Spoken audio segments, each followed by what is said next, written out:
On our Women's Health and Birth Unit, women get to come in and triage, labor, deliver, and postpartum, usually always in the same room, which is nice to not be moving all the time, makes it a more comfortable space.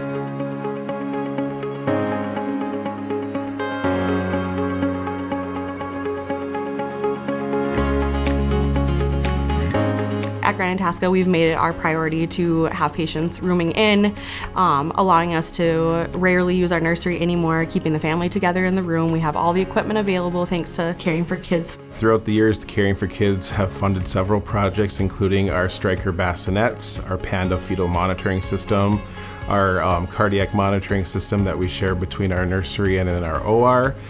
They've provided a crib for safe sleep in our Med-Surg pediatrics unit.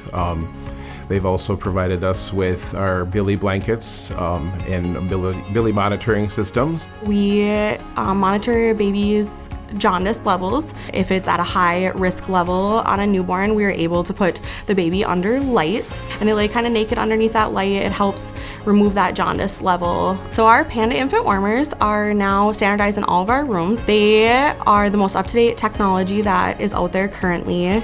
Our new Striker bassinets are movable. This is one of our favorite features on them. They can be moved up to the side of the bed, with the patients into the bathroom if they need to, so they can stay with their babies at all times.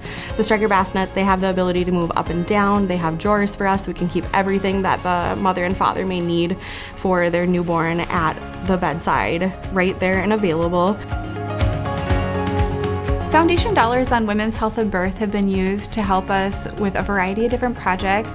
One of the bigger ones that we've recently done is getting an upgraded fetal monitor system where we now have the fetal monitors in the rooms. They are often the belly straps that go on to monitor your baby while you're in labor, and they show us how the baby is doing, if the baby is happy and doing well during labor, or if baby is feeling signs of stress. And as the obstetrician, I love the fact that I can see everything that's going on the floor. I can see all of the baby strips. So if I'm in delivering one baby and I have a mom laboring in another room, I can keep track of that baby at the same time and make sure that everybody on the unit is staying safe and healthy.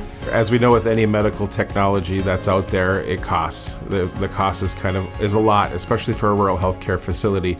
So partnering with our Grand Itasca Foundation and the Caring for Kids project, they allow us to be able to bring funds in to get this latest technology that a rural facility might not be able to afford.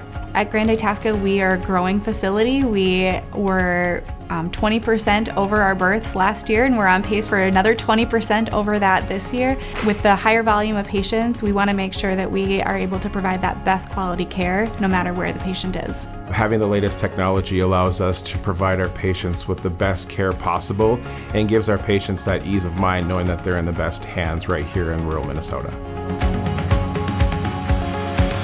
I want to thank everybody who's been part of this fundraiser, from the golfers to the donors to our local community members, the organizations, and especially a big shout out to the Burgraff family who helped make this fundraiser as successful as it has been. On behalf of all of Grand Itasca Women's Health and Birth, we'd like to give a big thank you to Caring for Kids for making this possible for us to keep our families together here on Women's Health and Birth, giving us the most up-to-date technology and just providing families with this warm, fuzzy feeling like they've been well taken care of the entire time they're here. So thank you.